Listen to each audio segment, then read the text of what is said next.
pagbigyan nyo naman yung against. Di ba? Para kasi komunidad namin yan nasasakupan namin yan, pananagutan namin yan, kami mga tao sa pamahalaan. Ayaw ho natin may mangyaring aberya. Dilubyo. Alam nyo, pag may nangyari aberya dyan, ang tawag ko dyan, dilubyo. Baka hindi kayanin. I agree. Pag nagkakasunog nga po, tumatakbo pa kami. Kahit pala ho kami tumakbo doon sa malayo-layo, aabutin din po kami ng apoy. Anyway, kung ako po kayo, Vice, a little piece of advice. Sige Alam po, nyo, please. yung matatanda po, katulad ng mayor, yan, pwede na po magretiro yan, mag-alaga na lang po ng apo. Kayo na po ang nararapat. Kayo na po talaga, Vice. Bukod sa matalino po kayo, gwapo pa po kayo. Sana po wag kayo magbago. Salamat po. May awa po ang Diyos. Ayan nyo naman, in my own little way, pinagbubutihan ko naman. Pero, time will tingnan po natin yung panahon. Pagdating ng araw, sana po ganyan pa rin ang pagtingin ninyo sa akin. In spite of Hindi all. po kami magbabago. Lagi salamat po kami nasa, gusto nyo po, sa harapan nyo pa Thank you po. Pagtatanggol ko kayo Salamat po. Sige po. Salamat po. I'm looking forward to it, Mayor. Okay, thank you very much, Miss Bing Marcelo. Ayan. Vice, tawag doon na parang naobserbahan ko lang Parang sabi ko sana, ma'am, nasaan ba kayo? Kayo po ba ay nasa Manukan? Karinig ko, puro tilaok ng manok yun. Kasi mga yung mga sa bakuran nila. Bakuran, no? Ay, mga nakikinig sa atin.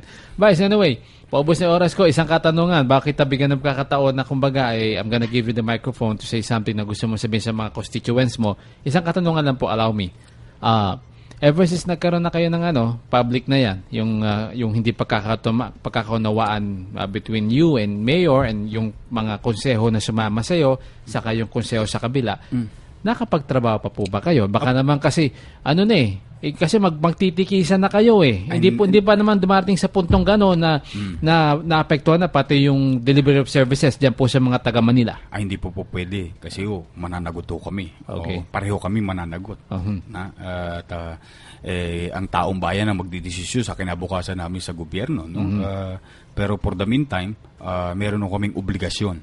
At ako, ang tingin ko, imbis na maging abala sila, ako naman, payo ko lamang po naman ito. Maging abala yung nasa kabila na araw-araw ako ang inaatupag, ang payo ko sa kanila, atupagin nila yung responsibilidad nila. Nakapokus ba sa'yo? Oo, medyo nakapokus meron pa nga TV hopping pasyal-pasyal pa Pero anyway, ngayon para naman pumalaman, ito po para naman malaman ng mga kababayan natin, ano ang ginagawa ng kanilang konseho at ng kanilang vice mayor. Pwede po kayong manood. Meron po kaming bagong programa ngayon, for purposes of transparency.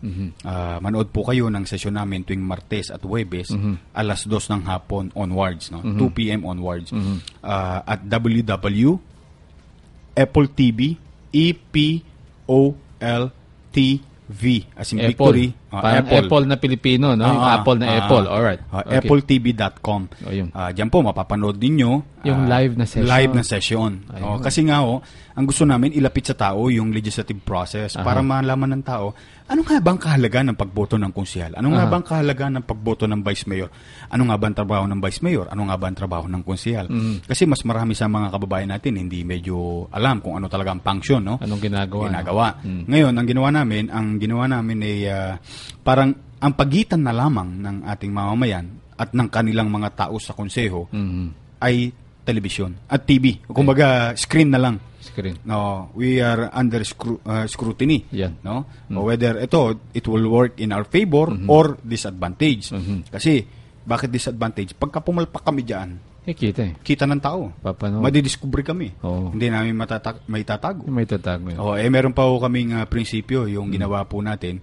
Kung di sila nakapanood ng live, pwede lang mapanood yung mga nakarang session. Record, no? Unedited archiving. Kung alam mo, may nagsuntukan sa session, may nag-away sa session, mahuhuli po nila kami. Hindi naman dumarating sa ganun. Hindi naman. Pero alam nyo, katulad sa Taiwan, di ba? Yun! Nag-aabot-abot sa parliament doon. Sa parliament. Nangyayari sa debate. Sa debate. Vice, kayo ba ni Mayor Lim, ever since naging public yung hindi nyo pagkakaunawaan, kayo po ba ay nag-cruise na ba ang landas nyo? Ako po, abala po ako sa pag-preside over this session. Yes. Yun talaga, obligasyon ko yun. Apo. At ako naman, pinipilit ko maging abala sa mga extracurricular activities ko. Opo. Katulad ng Scholar ng Bayan, Yes. Isko Moreno Computer Learning Center, Yes. Butika ni Isko, yung Renewable Energy Program natin. Yung mga those things. Talagang yun ang pinagkakaabalaan ko. Kung wala pa naman kaming sitwasyon na meron kaming same program. I mean, na kasama sa isang event. Sa City Hall ba? That doesn't your Malayo kasi yung opisina namin. Hindi maganda. Magkaiba Kasi naman. nakarating na ako ng City Hall, so hindi ko alam. Magkaiba Iniisip ko, naman. baka paakit ka ng hagdan, pababa naman si Mayor Lim. Matanong lang kita, Vice, personal question, allow me please.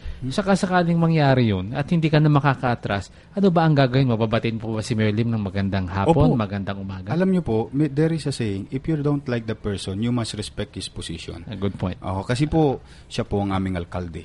Ibinoto po siya ng tao sa lungsod. Yes. Naniniwala po kami doon. Yung paggalang namin sa kanya ay parang paggalang namin sa mga taong naghalal sa kanya. Kailangan po namin gawin yun, hindi dahil kailangan namin dahil kami mababa yung posisyon namin at mataas yung posisyon niya, kundi yung kanyang posisyon kinabibilangan. Katulad din naman ng dating alkalde. Kapag nakikita ko po si Mayor Lito Atienza, pag nakikita ko, ako pa po tumatayo. Of course. At binabanggit ko pa rin yung salitang alkalde. Pagbibigay ka Mayor, yan. magandang gabi po. Kasi ganun po talaga eh. Kasi yung posisyon, we come and go. But the position stay. Yes. Hindi ba yung, kumbaga, yun yung touring namin. I agree. Na parang respect, no? Kailangan namin galangin ang ating minamahal na alkalde. Anyway, ang tao naman na magdidesisyon sa kinabukasan namin later on. Yes. Vice, please, patawarin mo ako, but I really have to ask this. With the reputation of Mayor Lim, alam mo na, binanggit mo na yan dati, nabasa ko, reputasyon niya eh. Hindi, ever since kayo ay nagkaroon ng kaunting hindi pagkakaunawaan, yung term na gusto mong gamitin, ano ba? Hindi ka ba natatakot? Please, forgive me for asking that question. Well, medyo nag-iingat din tayo. Okay. Siyempre, sometimes, you will never know kung ano ang gagawin ng isang, halimbawa, kung mayroong isang taong, for that matter, no? Isang desperadong tao, minsan, hindi mo na alam kung nasa tamang pag-iisip pa, o, lalo na kung mainit. Siyempre, ako naman, hanggat maaari, huwag naman sana umantong sa ganoon. Pare-pareho naman kami may mga anak, may mga pamilya na nagmamahal sa amin. Of course. And this is just politics, and politics is competition. And we should have fair and honest competition. At the end of the day, that competition, sa competition, ang mananalo doon taong bayan eh. Good point. In-expect mo ba na as the election draws nearer, palapit na, may mga ibabatong issue sa iyo si Mayor Lim, yung kampo niya? As expected, lagi naman ganyan. Alam mo, there is also saying, hindi mo pwedeng mapigilan ang isang taong mag-isip ng masama laban sa'yo. Merong talagang ganun. You cannot please everybody. In democracy, 50% plus 1 lang. Yes. Pero handa ka na. Awa naman ng Diyos, tinitibayan ko ang aking loob. Nagdadasal naman ako. Alam mo, what happened to me is divine intervention. I'm no special. I'm just one of those kids. Isa lang ako sa mga batang nakikita ninyo na may dumi sa katawan, kalat-kalat sa kalye. Walang special sa akin. Pareho din ako ng mga kabataan na yun. So what happened to me is divine intervention. So I always believe that whoever I am, whatever I am, whatever I have, wherever I am, I am nothing without God. I agree. So kaya ako, ang tanging kinakampi ko talaga yung nasa itaas.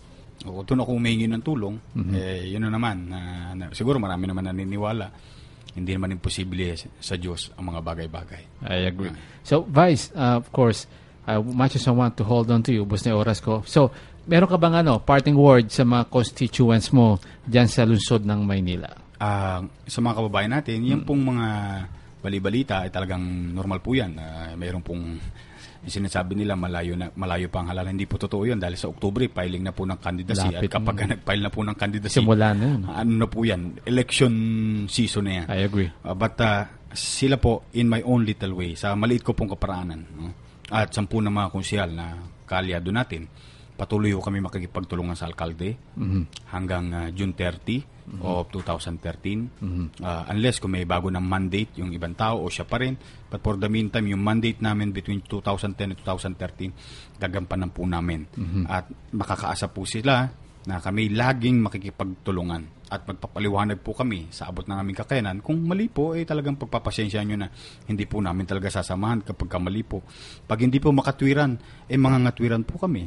At hindi rin namin sasamahan pag hindi po makatwiran. Kapag wala pong malasakit sa kapwa ang gagawin, hindi rin po namin sasamahan. Because I believe, all leaders, sa buong mundo, not only in our country, ang importanteng virtue or ugali or qualities, no? One of the major or first quality na meron ang isang leader is compassion. Sa salitang Tagalog po, yan po yung malasakit. Kapag ikaw po may malasakit sa kapwa, you will never go wrong. Because ang lagi mong iisipin ay ang unawain ng iyong kapwa. Kaya po mahalaga na may malasakit sa kapwa ang leader. So kami po, basta po kami, makikipagtulungan po kami. Kompromiso ko po yan sa inyo. Gagampanan ko po yan. Ayun. Pag mali po, paliliwanag po namin sa inyo sa abot namin makakaya. Ayun. Ikaw ba, Vice, bago kita pakawalan, ikaw ba ay meron pang panahon para mag-relax? Kape-kape lang. Kape lang? Oo. Yun lang? Kape na lang, masaya ka na ron. Oo, alam mo, very challenging ang Manila. As what you heard a while ago, maraming problema. Manila. Very challenging. And I think we should dedicate our time. We. When we talk of we talk of the mayor, we talk of the vice mayor and the councilors, and the barangay chairman, barangay officials. Now, we should focus on delivering services, not only the basic services, but also visions and plan for the city of Manila 5 years, 10 years, 15 years from now. Kailangan pinagandaan namin lahat yun. Because many are called but few are chosen. Parang diba? Bible. No? Diba? Sinabi yun, diba? So, sinuwerte na kami, pinalad na kami, and people are expecting from us. Ayun. Kaya, siguro, yun yung ginagawa ko, yung libre kong oras, yun, nag-aaral ako, nagbabasa ako. Namimiss mo ba showbiz? Pamisa-misan. Kaya pag-guest ako, pamisa-misan. Ay, dapat naman Alright. Vice Mayor, it was an honor. Again, same here, sir. We cannot say this enough. Thank you very much. We appreciate your guesting, and of course, you're welcome to join us again, sir, kapag, kapag libre ka. Kasi alam ko, tama ka once the file of candidacy starts, naku, mahirap ka ng hagilapin. So again, Vice Mayor Isko Moreno, good luck po sa inyo, mabuhay po kayo, and thank you very much. Alright. That's it for Hard Talk. Stand by for the next program. Stand by for your Sunset Drive with Mr. Guangquanco. I'm Patrick Tulfo. And keep on listening here at DZRJ 10 a.m., the voice of the Philippines. You have been listening to Hard Talk with Patrick Tulfo. Hard Talk is an exclusive presentation of DZRJ 810 AM, the voice of the Philippines.